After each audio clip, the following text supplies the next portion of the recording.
ಓಂ ಶಾಂತಿ. ತಾರೀಕು 7/12/2024 ಪ್ರಾತಃ ಮುರುಳಿ. ಮಧುರ ಮಕ್ಕಳೇ, ಎಲ್ಲವೂ ಕರ್ಮಗಳ ಮೇಲೆ ಆಧಾರಿತವಾಗಿದೆ. ಸದಾ ಗಮನವಿರಲಿ, ಮಾಯೆಗೆ ವಶೀಭೂತರಾಗಿ ಶಿಕ್ಷೆಗಳನ್ನು ಅನುಭವಿಸುವಂತಹ ಯಾವುದೇ ಉಲ್ಟಾ ಕರ್ಮವೂ ಆಗದಿರಲಿ. ಪ್ರಶ್ನೆ: ತಂದೆಯ ದೃಷ್ಟಿಯಲ್ಲಿ ಎಲ್ಲರಿಗಿಂತ ಅಧಿಕ ಬುದ್ಧಿವಂತರು ಯಾರು? ಉತ್ತರ: ಯಾರಲ್ಲಿ ಪವಿತ್ರತೆಯ ಧಾರಣೆ ಇರುತ್ತದೆಯೋ ಅವರೇ ಬುದ್ಧಿವಂತರಾಗಿದ್ದಾರೆ. ಪತಿತರು ಬುದ್ಧಿಹೀನರಾಗಿದ್ದಾರೆ, ಪಾವನರು ಬುದ್ಧಿವಂತರಾಗಿದ್ದಾರೆ. ಲಕ್ಷ್ಮೀನಾರಾಯಣರಿಗೆ ಎಲ್ಲರಿಗಿಂತ ಅಧಿಕ ಬುದ್ಧಿವಂತರೆಂದು ಹೇಳಲಾಗುತ್ತದೆ. ನೀವು ಮಕ್ಕಳು ಸಹ ಬುದ್ಧಿವಂತರಾಗುತ್ತಿದ್ದೀರಿ. ಪವಿತ್ರತೆಯೇ ಎಲ್ಲದಕ್ಕಿಂತ ಮುಖ್ಯವಾಗಿದೆ. ಆದ್ದರಿಂದ ತಂದೆಯು ಎಚ್ಚರಿಕೆ ನೀಡುತ್ತಾರೆ, ಮಕ್ಕಳೇ, ಈ ಕಣ್ಣುಗಳು ಮೋಸ ಮಾಡದಿರಲಿ, ಇದರಿಂದ ಜೋಪಾನವಾಗಿರಿ. ಈ ಹಳೆಯ ಪ್ರಪಂಚವನ್ನು ನೋಡಿಯೂ ನೋಡದಂತಿರಿ. ಹೊಸ ಪ್ರಪಂಚ ಸ್ವರ್ಗವನ್ನು ನೆನಪು ಮಾಡಿ.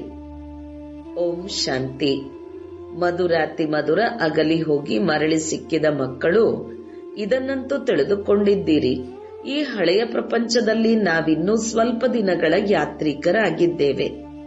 ಇನ್ನು 40,000 ವರ್ಷಗಳು ಇಲ್ಲಿಯೇ ಇರಬೇಕೆಂದು ಪ್ರಪಂಚದ ಮನುಷ್ಯರು ತಿಳಿಯುತ್ತಾರೆ. ನೀವು ಮಕ್ಕಳಿಗಂತೂ ನಿಶ್ಚಯವಿದೆಯಲ್ಲವೇ ಅಂದಾಗ ಈ ಮಾತುಗಳನ್ನು ಮರೆಯಬೇಡಿ. ಇಲ್ಲಿ ನೀವು ಕುಳಿತಿದ್ದರೂ ಸಹ ನೀವು ಮಕ್ಕಳಿಗೆ ಒಳಗೆ ಗದ್ಗದಿತವಾಗಬೇಕು. ಏಕೆಂದರೆ ಈ ಕಣ್ಣುಗಳಿಂದ ಏನೆಲ್ಲವನ್ನು ನೋಡುತ್ತೀರೋ ಎಲ್ಲವೂ ವಿನಾಶವಾಗುವುದಿದೆ. ಆತ್ಮವು ಅವಿನಾಶಿಯಾಗಿದೆ. ನಾವು ಆತ್ಮಗಳೇ 84 ಜನ್ಮಗಳನ್ನು ಪಡೆದುಕೊಂಡಿದ್ದೇವೆ. ಈಗ ಮನೆಗೆ ಕರೆದುಕೊಂಡು ಹೋಗಲು ತಂದೆಯು ಬಂದಿದ್ದಾರೆ. ಯಾವಾಗ ಹಳೆಯ ಪ್ರಪಂಚದ ಮುಕ್ತಾಯವಾಗುವುದೋ ಆಗ ಹೊಸ ಪ್ರಪಂಚವನ್ನಾಗಿ ಮಾಡಲು ತಂದೆಯು ಬರುತ್ತಾರೆ. ಹೊಸದರಿಂದ ಹಳೆಯದು, ಹಳೆಯದರಿಂದ ಹೊಸ ಪ್ರಪಂಚವು ಹೇಗಾಗುತ್ತದೆ ಎಂಬುದು ನಿಮ್ಮ ಬುದ್ಧಿಯಲ್ಲಿದೆ. ನಾವು ಅನೇಕ ಬಾರಿ ಚಕ್ರವನ್ನು ಸುತ್ತಿದ್ದೇವೆ. ಈಗ ಚಕ್ರವು ಪೂರ್ಣವಾಗುತ್ತದೆ. ಹೊಸ ಪ್ರಪಂಚದಲ್ಲಿ ನಾವು ಕೆಲವರೇ ಇರುತ್ತೇವೆ. ಮನುಷ್ಯರು ಇರುವುದಿಲ್ಲ. ಉಳಿದಂತೆ ಎಲ್ಲವೂ ಕರ್ಮಗಳ ಆಧಾರಿತವಾಗಿದೆ. ಮನುಷ್ಯರು ಉಲ್ಟಾ ಕರ್ಮ ಮಾಡಿದರೆ ಅದು ಅವಶ್ಯಕವಾಗಿ ತಿನ್ನುತ್ತದೆ. ಅದರಿಂದ ತಂದೆಯು ಕೇಳುತ್ತಾರೆ, ಈ ಜನ್ಮದಲ್ಲಿ ಯಾವುದೇ ಅಂತಹ ಪಾಪವನ್ನಂತೂ ಮಾಡಿಲ್ಲವೇ? ಇದು ಪತಿತ ಚೀಚಿ ರಾವಣ ರಾಜ್ಯವಾಗಿದೆ. ಇದು ಅಂಧಕಾರದ ಪ್ರಪಂಚವಾಗಿದೆ. ಈಗ ತಂದೆಯು ನೀವು ಮಕ್ಕಳಿಗೆ ಆಸ್ತಿಯನ್ನು ಕೊಡುತ್ತಿದ್ದಾರೆ. ನೀವು ಮಕ್ಕಳೀಗ ಭಕ್ತಿ ಮಾಡುವುದಿಲ್ಲ. ಭಕ್ತಿಯ ಅಂಧಕಾರದ ಪೆಟ್ಟು ತಿನ್ನುತ್ತಾ ಬಂದಿದ್ದೀರಿ. ಈಗ ತಂದೆಯ ಕೈ ಸಿಕ್ಕಿದೆ. ತಂದೆಯ ಆಶ್ರಯವಿಲ್ಲದೆ ನೀವು ವಿಷಯವಾತರಣಿ ನದಿಯಲ್ಲಿ ಮುಳುಗುತ್ತಿದ್ದೀರಿ. ಅರ್ಧಕಲ್ಪ ಭಕ್ತಿ ಇರುತ್ತದೆ. ಜ್ಞಾನ ಸಿಗುವುದರಿಂದ ನೀವು ಸತ್ಯಯುಗಿ ಹೊಸ ಪ್ರಪಂಚದಲ್ಲಿ ಹೊರಟು ಹೋಗುತ್ತೀರಿ. ಈಗಂತೂ ಇದು ಪುರುಷೋತ್ತಮ ಸಂಗಮ ಯುಗವಾಗಿದೆ. ಈಗ ನೀವು ಚೀಚಿ ಪತಿತರಿಂದ ಪಾವನರು, ಮುಳ್ಳುಗಳಿಂದ ಹೂಗಳಾಗುತ್ತಿದ್ದೀರಿ. ಯಾರು ಮಾಡುತ್ತಾರೆ?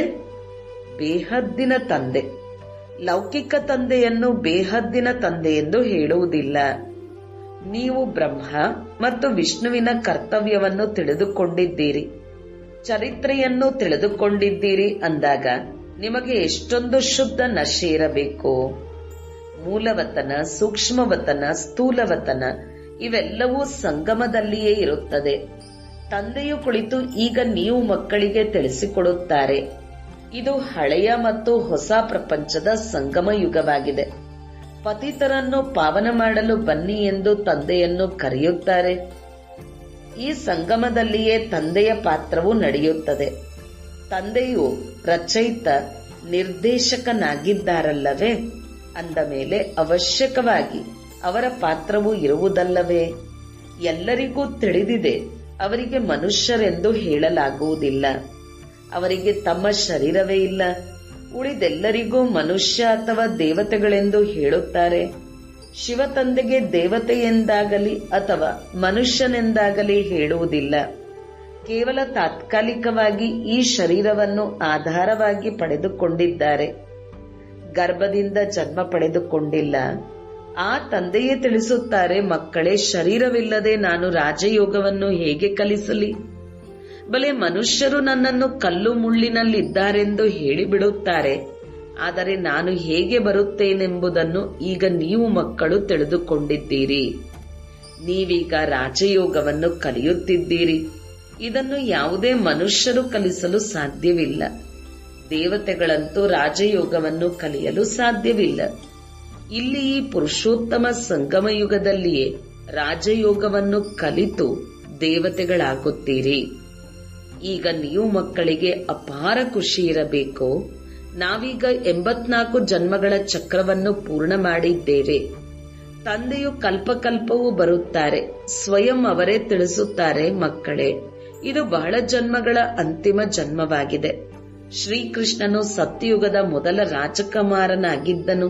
ಮತ್ತೆ ಅವರೇ 84 ಜನ್ಮಗಳ ಚಕ್ರವನ್ನು ಸುತ್ತುತ್ತಾರೆ. ಶಿವತಂದೆಯು 84 ಜನ್ಮಗಳ ಚಕ್ರದಲ್ಲಿ ಬರುವುದಿಲ್ಲ. ಶ್ರೀಕೃಷ್ಣನ ಆತ್ಮವು ಸುಂದರನಿಂದ ಶ್ಯಾಮನಾಗುತ್ತದೆ. ಈ ಮಾತುಗಳು ಯಾರಿಗೂ ತಿಳಿದಿಲ್ಲ. ನಿಮ್ಮಲ್ಲಿಯೂ ನಂಬರ್ ವಾರ್ ತಿಳಿದುಕೊಂಡಿದ್ದಾರೆ. ಮಾಯೆಯು ಬಹಳ ಕಠಿಣವಾಗಿದೆ, ಯಾರನ್ನೂ ಬಿಡುವುದಿಲ್ಲ. ತಂದೆಗೆ ಎಲ್ಲವೂ ಅರ್ಥವಾಗುತ್ತದೆ. ಮಾಯಾ ಮೊಸಳೆಯು ಒಮ್ಮೆಲೆ ನುಂಗಿಬಿಡುತ್ತದೆ. ಇದು ತಂದೆಗೆ ಬಹಳ ಚೆನ್ನಾಗಿ ತಿಳಿದಿದೆ. ತಂದೆಯು ಅಂತರ್ಯಾಮಿ ಎಂದು ತಿಳಿದುಕೊಳ್ಳಬೇಡಿ. ತಂದೆಗೆ ಎಲ್ಲರ ಚಟುವಟಿಕೆಗಳು ತಿಳಿದಿವೆ. ಸಮಾಚಾರವಂತೂ ತಂದೆಯ ಬಳಿ ಬರುತ್ತದೆಯಲ್ಲವೇ? ಮಾಯೆಯು ಒಮ್ಮೆಲೆ ಹಸಿ ಹಸಿಯಾಗಿಯೇ ನುಂಗಿಬಿಡುತ್ತದೆ. ಇಂತಹ ಬಹಳ ಮಾತುಗಳು ನೀವು ಮಕ್ಕಳಿಗೆ ತಿಳಿಯುವುದಿಲ್ಲ. ತಂದೆಗಂತೂ ಎಲ್ಲವೂ ತಿಳಿದಿದೆ. ಪರಮಾತ್ಮನು ಅಂತರ್ಯಾಮಿ ಎಂದು ಹೇಳಿಬಿಡುತ್ತಾರೆ. ಆದರೆ ನಾನು ಅಂತರ್ಯಾಮಿಯಲ್ಲ ಎಂದು ತಂದೆಯು ತಿಳಿಸುತ್ತಾರೆ. ಪ್ರತಿಯೊಬ್ಬರ ನಡತೆಯಿಂದ ಕಾಣುತ್ತದೆಯಲ್ಲವೇ? ಬಹಳ ಪತಿತ ನಡವಳಿಕೆಯಲ್ಲಿ ನಡೆಯುತ್ತಾರೆ. ಆದ್ದರಿಂದ ತಂದೆಯು ಪದೇ ಪದೇ ಮಕ್ಕಳಿಗೆ ಎಚ್ಚರ ನೀಡುತ್ತಾರೆ, ಮಾಯೆಯಿಂದ ರಕ್ಷಿಸಿಕೊಳ್ಳಬೇಕು. ಬಲೆ ತಂದೆಯು ತಿಳಿಸಿಕೊಡುತ್ತಾರೆ. ಆದರೂ ಸಹ ಕೆಲವರ ಬುದ್ಧಿಯಲ್ಲಿ ಕುಳಿತುಕೊಳ್ಳುವುದಿಲ್ಲ. ಕಾಮ ಮಹಾಶತ್ರುವಾಗಿದೆ. ನಾವು ವಿಕಾರದಲ್ಲಿ ಹೋಗಿದ್ದೇವೆಂದು ಕೆಲವರಿಗೆ ತಿಳಿಯುವುದೂ ಇಲ್ಲ. ಈ ರೀತಿಯೂ ಆಗುತ್ತದೆ. ಆದ್ದರಿಂದ ತಂದೆಯು ತಿಳಿಸುತ್ತಾರೆ, ಏನೇ ತಪ್ಪುಗಳಾದರೆ ಅದನ್ನು ಸ್ಪಷ್ಟವಾಗಿ ತಿಳಿಸಿ, ಮುಚ್ಚಿಡಬೇಡಿ. ಇಲ್ಲವಾದರೆ 1ಕ್ಕೆ 100ರಷ್ಟು ಪಾಪವಾಗಿ ಬಿಡುವುದು. ಅದು ಒಳಗೆ ತಿನ್ನುತ್ತಾ ಇರುವುದು, ವೃದ್ಧಿಯಾಗುತ್ತಾ ಇರುವುದು. ಒಮ್ಮೆಲೆ ಕೆಳಗೆ ಬೀಳುತ್ತೀರಿ. ಆದ್ದರಿಂದ ಮಕ್ಕಳು ತಂದೆಯ ಜೊತೆ ಸಂಪೂರ್ಣ ಸತ್ಯವಾಗಿರಬೇಕು. ಇಲ್ಲದಿದ್ದರೆ ಬಹಳ ಬಹಳ ನಷ್ಟವಾಗಿ ಬಿಡುವುದು. ಇದಂತೂ ರಾವಣನ ಪ್ರಪಂಚವಾಗಿದೆ. ರಾವಣನ ಪ್ರಪಂಚವನ್ನು ನಾವೇಕೆ ನೆನಪು ಮಾಡುವುದು? ನಾವಂತೂ ಹೊಸ ಪ್ರಪಂಚಕ್ಕೆ ಹೋಗಬೇಕು. ತಂದೆಯು ಹೊಸ ಮನೆಯನ್ನು ಕಟ್ಟಿಸುತ್ತಾರೆಂದರೂ ನಮಗಾಗಿ ಹೊಸ ಮನೆಯು ತಯಾರಾಗುತ್ತಿದೆ ಎಂದು ಮಕ್ಕಳು ತಿಳಿಯುತ್ತಾರೆ. ಬಹಳ ಖುಷಿ ಇರುತ್ತದೆ. ಇಲ್ಲಂತೂ ಇದು ಬೇಹದ್ದಿನ ಮಾತಾಗಿದೆ. ನಮಗಾಗಿ ಹೊಸ ಪ್ರಪಂಚ ಸ್ವರ್ಗವು ತಯಾರಾಗುತ್ತಿದೆ. ಈಗ ನಾವು ಹೊಸ ಪ್ರಪಂಚಕ್ಕೆ ಹೋಗಲಿದ್ದೇವೆ. ಮತ್ತೆ ಯಾರೆಷ್ಟು ತಂದೆಯನ್ನು ನೆನಪು ಮಾಡುವರೋ ಅಷ್ಟು ಪಾವನರಾಗುತ್ತಾರೆ. ನಾವು ವಿಕಾರಗಳಿಗೆ ವಶರಾಗಿ ಮುಳ್ಳುಗಳಾಗಿ ಬಿಟ್ಟಿದ್ದೇವೆ. ಮಕ್ಕಳಿಗೆ ತಿಳಿದಿದೆ, ಯಾರು ಬರುವುದಿಲ್ಲವೋ ಅವರು ಮಾಯೆಗೆ ವಶರಾಗಿ ಬಿಟ್ಟಿದ್ದಾರೆ. ತಂದೆಯ ಬಳಿ ಇಲ್ಲವೇ ಇಲ್ಲ, ವಿರೋಧಿಗಳಾಗಿ ಬಿಟ್ಟಿದ್ದಾರೆ. ಹಳೆಯ ಶತ್ರುವಿನ ಬಳಿ ಹೊರಟು ಹೋಗಿದ್ದಾರೆ. ಹೀಗೆ ಅನೇಕರನ್ನು ಮಾಯೆಯು ನುಂಗಿಬಿಡುತ್ತದೆ. ಅನೇಕರು ಸಮಾಪ್ತಿಯಾಗುತ್ತಾರೆ. ಬಹಳ ಒಳ್ಳೆಯ ಮಕ್ಕಳು ನಾವು ಇದನ್ನು ಮಾಡುತ್ತೇವೆ, ಅದನ್ನು ಮಾಡುತ್ತೇವೆ, ನಾವು ಯಜ್ಞಕ್ಕಾಗಿ ಪ್ರಾಣ ಕೊಡುವುದಕ್ಕೂ ತಯಾರಾಗಿದ್ದೇವೆ ಎಂದು ಹೇಳುತ್ತಾರೆ. ಅಂತಹವರು ಇಂದು ಇಲ್ಲ. ನಿಮ್ಮ ಯುದ್ಧವು ಮಾಯೆಯ ಜೊತೆ ಇದೆ. ಪ್ರಪಂಚದಲ್ಲಿ ಯಾರಿಗೂ ಸಹ ಮಾಯೆಯ ಜೊತೆ ಯುದ್ಧವು ಹೇಗಾಗುತ್ತದೆ ಎಂಬುದು ತಿಳಿದಿಲ್ಲ. ದೇವತೆಗಳು ಮತ್ತು ಅಸುರರಲ್ಲಿ ಯುದ್ಧವು ನಡೆಯಿತು. ಕೌರವರು ಮತ್ತು ಪಾಂಡವರ ನಡುವೆ ಯುದ್ಧ ನಡೆಯಿತೆಂದು ಶಾಸ್ತ್ರಗಳಲ್ಲಿ ತೋರಿಸಿದ್ದಾರೆ. ಇವೆರಡೂ ಮಾತುಗಳು ಶಾಸ್ತ್ರಗಳಲ್ಲಿ ಹೇಗಿವೆ ಎಂದು ಯಾರನ್ನಾದರೂ ಕೇಳಿ. ಏಕೆಂದರೆ ದೇವತೆಗಳಂತೂ ಅಹಿಂಸಕರಾಗುತ್ತಾರೆ. ಅವರು ಸತ್ಯಯುಗದಲ್ಲಿಯೇ ಬರುತ್ತಾರೆ ಅಂದಾಗ ಅವರು ಕಲಿಯುಗದಲ್ಲಿ ಹೊಡೆದಾಡಲು ಏಕೆ ಬರುತ್ತಾರೆ? ಕೌರವರು ಮತ್ತು ಪಾಂಡವರ ಅರ್ಥವನ್ನು ತಿಳಿದುಕೊಂಡಿಲ್ಲ. ಶಾಸ್ತ್ರಗಳಲ್ಲಿ ಏನು ಬರೆದಿದ್ದಾರೆಯೋ ಅದನ್ನೇ ಓದಿ ಹೇಳುತ್ತಿರುತ್ತಾರೆ. ಈ ಬ್ರಹ್ಮಾರವರಂತೂ ಇಡೀ ಗೀತೆಯನ್ನೇ ಓದುತ್ತಾರೆ. ಯಾವಾಗ ಈ ಜ್ಞಾನವು ಸಿಕ್ಕಿತೋ ಆಗ ಗೀತೆಯಲ್ಲಿ ಈ ಯುದ್ಧ ಮೊದಲಾದ ಮಾತುಗಳು ಹೇಗೆ ಬರೆದಿದ್ದಾರೆ ಎಂದು ವಿಚಾರವು ನಡೆಯಿತು. ಕೃಷ್ಣನು ಗೀತೆಯ ಭಗವಂತನಲ್ಲ. ಇವರಲ್ಲಿ ತಂದೆಯು ಕುಳಿತಿದ್ದರಿಂದ ಇವರ ಮೂಲಕ ಆ ಗೀತೆಯನ್ನು ನುಡಿಸಿದರು. ಈಗ ತಂದೆಯ ಮೂಲಕ ಎಷ್ಟೊಂದು ಬೆಳಕು ಸಿಕ್ಕಿದೆ. ಆತ್ಮಕ್ಕೆ ಬೆಳಕು ಸಿಗುತ್ತದೆ. ಆದ್ದರಿಂದ ತಂದೆಯು ತಿಳಿಸುತ್ತಾರೆ, ಮಕ್ಕಳೇ ತನ್ನನ್ನು ಆತ್ಮನೆಂದು ತಿಳಿಯಿರಿ. ಬೇಹದ್ದಿನ ತಂದೆಯನ್ನು ನೆನಪು ಮಾಡಿ. ಭಕ್ತಿಯಲ್ಲಿ ನೀವು ನೆನಪು ಮಾಡುತ್ತಿದ್ದಿರಿ.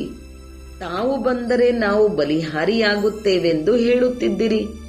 ಆದರೆ ಅವರು ಹೇಗೆ ಬರುತ್ತಾರೆ, ಹೇಗೆ ಬಲಿಹಾರಿಯಾಗುತ್ತೇವೆ ಇದೇನೂ ತಿಳಿದಿರಲಿಲ್ಲ. ಈಗ ನೀವು ಮಕ್ಕಳು ತಿಳಿದುಕೊಂಡಿದ್ದೀರಿ. ತಂದೆಯು ಹೇಗೋ ನಾವು ಆತ್ಮಗಳು ಅದೇ ರೀತಿ ಇದ್ದೇವೆ. ತಂದೆಯದು ಅಲೌಕಿಕ ಜನ್ಮವಾಗಿದೆ. ಅವರು ಬಂದು ನೀವು ಮಕ್ಕಳಿಗೆ ಎಷ್ಟು ಚೆನ್ನಾಗಿ ಓದಿಸುತ್ತಾರೆ. ಇವರಂತೂ ಅದೇ ನಮ್ಮ ಕಲ್ಪದ ಹಿಂದಿನ ತಂದೆಯಾಗಿದ್ದಾರೆ. ಕಲ್ಪ ಕಲ್ಪವೂ ಬಂದು ನಮ್ಮ ತಂದೆಯಾಗುತ್ತಾರೆ ಎಂದು ನೀವು ಹೇಳುತ್ತೀರಿ. ನಾವೆಲ್ಲರೂ ಬಾಬಾ ಬಾಬಾ ಎನ್ನುತ್ತೇವೆ. ತಂದೆಯೂ ಸಹ ಮಕ್ಕಳೇ ಮಕ್ಕಳೇ ಎಂದು ಹೇಳುತ್ತಾರೆ. ಅವರೇ ಶಿಕ್ಷಕನ ರೂಪದಲ್ಲಿ ರಾಜಯೋಗವನ್ನು ಕಲಿಸುತ್ತಾರೆ. ನಿಮ್ಮನ್ನು ವಿಶ್ವದ ಮಾಲೀಕರನ್ನಾಗಿ ಮಾಡುತ್ತಾರೆ ಅಂದಾಗ ಇಂತಹ ತಂದೆಗೆ ಮಕ್ಕಳಾಗಿ ನಂತರ ಅದೇ ಶಿಕ್ಷಕನಿಂದ ಶಿಕ್ಷಣವನ್ನು ಪಡೆಯಬೇಕು. ಕೇಳಿ ಕೇಳಿ ಗದ್ಗದಿತರಾಗಬೇಕು. ಒಂದು ವೇಳೆ ಪತೀತರಾದರೆ ಆ ಖುಷಿಯು ಬರುವುದಿಲ್ಲ. ಬಲೆ ಎಷ್ಟಾದರೂ ತಲೆ ಕೆಡಿಸಿಕೊಳ್ಳಿ, ಆದರೆ ಅವರು ನಮ್ಮ ಕುಲದವರಲ್ಲ. ಇಲ್ಲಿ ಮನುಷ್ಯರಿಗೆ ಎಷ್ಟೊಂದು ಉಪನಾಮಗಳಿರುತ್ತವೆ. ಇವೆಲ್ಲವೂ ಮಿತವಾದ ಮಾತುಗಳಾಗಿವೆ. ನಿಮ್ಮ ಉಪನಾಮವು ನೋಡಿ ಎಷ್ಟು ದೊಡ್ಡದಾಗಿದೆ. ದೊಡ್ಡವರಿಗಿಂತ ದೊಡ್ಡವರು ಗ್ರೇಟ್ ಗ್ರೇಟ್ ಗ್ರ್ಯಾಂಡ್ ಫಾದರ್ ಆಗಿದ್ದಾರೆ. ಅವರನ್ನು ಯಾರು ತಿಳಿದುಕೊಂಡೇ ಇಲ್ಲ. ಶಿವತಂದೆಯನ್ನು ಸರ್ವವ್ಯಾಪಿ ಎಂದು ಹೇಳಿಬಿಟ್ಟಿದ್ದಾರೆ. ಬ್ರಹ್ಮರವರ ಬಗ್ಗೆ ಯಾರಿಗೂ ತಿಳಿದಿಲ್ಲ. ಬ್ರಹ್ಮ ವಿಷ್ಣು ಶಂಕರರ ಚಿತ್ರಗಳು ಇವೆ. ಮತ್ತೆ ಬ್ರಹ್ಮನನ್ನು ಸೂಕ್ಷ್ಮವತನದಲ್ಲಿ ತೆಗೆದುಕೊಂಡು ಹೋಗಿದ್ದಾರೆ. ಅವರ ಚರಿತ್ರೆ ಏನನ್ನೂ ತಿಳಿದುಕೊಂಡಿಲ್ಲ. ಸೂಕ್ಷ್ಮವತನದಲ್ಲಿ ಬ್ರಹ್ಮನೆಲ್ಲಿಂದ ಬಂದರು? ಸೂಕ್ಷ್ಮವತನದಲ್ಲಿ ಹೇಗೆ ದತ್ತು ಮಾಡಿಕೊಳ್ಳುತ್ತಾರೆ ಅಂದಾಗ ತಂದೆಯು ತಿಳಿಸಿದ್ದಾರೆ, ಇವರು ನನ್ನ ರಥವಾಗಿದ್ದಾರೆ. ಬಹಳ ಜನ್ಮಗಳ ಅಂತಿಮದಲ್ಲಿ ನಾವು ಇವರನ್ನು ಪ್ರವೇಶ ಮಾಡಿದ್ದೇನೆ. ಇದು ಪುರುಷೋತ್ತಮ ಸಂಗಮ ಯುಗವು ಗೀತಾ ಭಾಗವಾಗಿದೆ. ಇದರಲ್ಲಿ ಪವಿತ್ರತೆಯು ಮುಖ್ಯವಾಗಿದೆ. ಪತಿತರಿಂದ ಹೇಗೆ ಪಾವನರಾಗಬೇಕೆಂಬುದು ಯಾರಿಗೂ ತಿಳಿದಿಲ್ಲ. ಸಾಧು ಸಂತ ಮೊದಲಾದವರು ಎಂದೂ ಕೂಡ ದೇಹ ಸಹಿತ ದೇಹದ ಎಲ್ಲ ಸಂಬಂಧಗಳನ್ನು ಮರೆತು ನಾನೊಬ್ಬ ತಂದೆಯನ್ನು ನೆನಪು ಮಾಡಿ ಆಗ ಮಾಯೆಯ ಪಾಪಕರ್ಮಗಳು ಭಸ್ಮವಾಗಿ ಬಿಡುತ್ತವೆ ಎಂದು ಹೇಳುವುದಿಲ್ಲ. ಅವರಂತೂ ತಂದೆಯನ್ನೇ ತಿಳಿದುಕೊಂಡಿಲ್ಲ. ಗೀತೆಯಲ್ಲಿ ತಂದೆಯು ಹೇಳಿದ್ದಾರೆ, ನಾನೇ ಬಂದು ಸಾಧು ಸಂತ ಮೊದಲಾದವರ ಉದ್ಧಾರ ಮಾಡುತ್ತೇನೆ. ತಂದೆಯು ತಿಳಿಸುತ್ತಾರೆ, ಪ್ರಾರಂಭದಿಂದ ಹಿಡಿದು ಇಲ್ಲಿಯವರೆಗೆ ಯಾರೆಲ್ಲ ಆತ್ಮಗಳು ಪಾತ್ರವನ್ನು ಅಭಿನಯಿಸುತ್ತಾರೆಯೋ ಎಲ್ಲರದು ಇದು ಅಂತಿಮ ಜನ್ಮವಾಗಿದೆ. ಇವರದು ಇದು ಅಂತಿಮ ಜನ್ಮವಾಗಿದೆ. ಇವರೇ ಮತ್ತೆ ಬ್ರಹ್ಮನಾಗಿದ್ದಾರೆ. ಬಾಲ್ಯದಲ್ಲಿ ಹಳ್ಳಿಯ ಬಾಲಕನಾಗಿದ್ದರು. ಮೊದಲಿನಿಂದ ಕೊನೆಯವರೆಗೂ 84 ಜನ್ಮಗಳನ್ನು ಇವರೇ ಪೂರ್ಣ ಮಾಡಿದರು. ಈಗ ನೀವು ಮಕ್ಕಳ ಬುದ್ಧಿಯ ಬೀಗವು ತೆರೆದಿದೆ. ಈಗ ನೀವು ಬುದ್ಧಿವಂತರಾಗುತ್ತೀರಿ. ಮೊದಲು ಬುದ್ಧಿಹೀನರಾಗಿದ್ದೀರಿ. ಈ ಲಕ್ಷ್ಮೀನಾರಾಯಣರು ಬುದ್ಧಿವಂತರಾಗಿದ್ದಾರೆ. ಪತಿತರಿಗೆ ಬುದ್ಧಿಹೀನರೆಂದು ಹೇಳಲಾಗುತ್ತದೆ ಅಂದಾಗ ಮುಖ್ಯವಾದದ್ದು ಪವಿತ್ರತೆಯಾಗಿದೆ. ಮಾಯೆಯು ನಮ್ಮನ್ನು ಬೀಳಿಸಿಬಿಟ್ಟಿತು. ಕುದೃಷ್ಟಿಯಾಯಿತೆಂದು ಬರೆಯುತ್ತಾರೆ. ತಂದೆಯಂತೂ ಪದೇ ಪದೇ ಎಚ್ಚರಿಕೆಯನ್ನು ನೀಡುತ್ತಾರೆ, ಮಕ್ಕಳೇ ಎಂದು ಮಾಯೆಯಿಂದ ಸೋಲನ್ನು ಅನುಭವಿಸಬೇಡಿ. ಈಗ ಮನೆಗೆ ಹೋಗಬೇಕು. ತಮ್ಮನ್ನು ಆತ್ಮವೆಂದು ತಿಳಿದು ತಂದೆಯನ್ನು ನೆನಪು ಮಾಡಿ. ಈ ಹಳೆಯ ಪ್ರಪಂಚವು ಈಗ ಸಮಾಪ್ತಿಯಾಯಿತೆಂದರೆ ಆಯಿತು. ನಾವು ಪಾವನರಾಗುತ್ತೇವೆಂದರೆ ನಮಗೆ ಪಾವನ ಪ್ರಪಂಚವು ಬೇಕಲ್ಲವೇ? ನೀವು ಮಕ್ಕಳೇ ಪತೀತರಿಂದ ಪಾವನರಾಗಬೇಕು. ತಂದೆಯಂತೂ ಯೋಗ ಮಾಡುವುದಿಲ್ಲ. ತಂದೆಯು ನೆನಪು ಮಾಡಲು ಅವರೇನು ಪತಿತರಾಗುತ್ತಾರೆಯೇ? ತಂದೆಯಂತೂ ತಿಳಿಸುತ್ತಾರೆ, ನಾನು ನಿಮ್ಮ ಸೇವೆಯಲ್ಲಿ ಉಪಸ್ಥಿತನಾಗುತ್ತೇನೆ. ಬಂದು ನಾವು ಪತೀತರನ್ನು ಪಾವನ ಮಾಡಿ ಎಂದು ನೀವೇ ಕರೆದಿರಿ. ನಿಮ್ಮ ಮಾತಿನಂತೆ ನಾನು ಬಂದಿದ್ದೇನೆ. ನಿಮಗೆ ಬಹಳ ಸಹಜವಾದ ಮಾತನ್ನು ತಿಳಿಸುತ್ತೇನೆ. ಮನ್ಮನಾಭವ ಭಗವಾನು ವಾಚ್ಯವಲ್ಲವೇ? ಕೇವಲ ಕೃಷ್ಣನ ಹೆಸರನ್ನು ಹಾಕುವುದರಿಂದ ಎಲ್ಲರೂ ತಂದೆಯನ್ನು ಮರೆತಿದ್ದಾರೆ. ತಂದೆಯು ಮೊದಲಿಗರು, ಕೃಷ್ಣನು ನಂತರದ ದೇವತೆಯಾಗಿದ್ದಾರೆ. ತಂದೆಯು ಪರಮಧಾಮದ ಮಾಲೀಕರು, ಕೃಷ್ಣನು ವೈಕುಂಠದ ಮಾಲೀಕನಾಗಿದ್ದಾರೆ. ಸೂಕ್ಷ್ಮವತನದಲ್ಲಂತೂ ಏನೂ ಇರುವುದಿಲ್ಲ. ಎಲ್ಲರಲ್ಲಿ ಕೃಷ್ಣನು ಮೊಟ್ಟ ಮೊದಲಿಗನಾಗಿದ್ದಾನೆ. ಕೃಷ್ಣನನ್ನು ಎಲ್ಲರೂ ಪ್ರೀತಿ ಮಾಡುತ್ತಾರೆ. ಉಳಿದವರಂತೂ ಕೊನೆಯಲ್ಲಿ ಬರುತ್ತಾರೆ. ಸ್ವರ್ಗದಲ್ಲಿ ಎಲ್ಲರೂ ಹೋಗಲು ಸಾಧ್ಯವಿಲ್ಲ. ಈಗ ನೀವು ಮಧುರಾತಿ ಮಧುರ ಮಕ್ಕಳಿಗೆ ಅಪಾರ ಖುಷಿ ಇರಬೇಕು.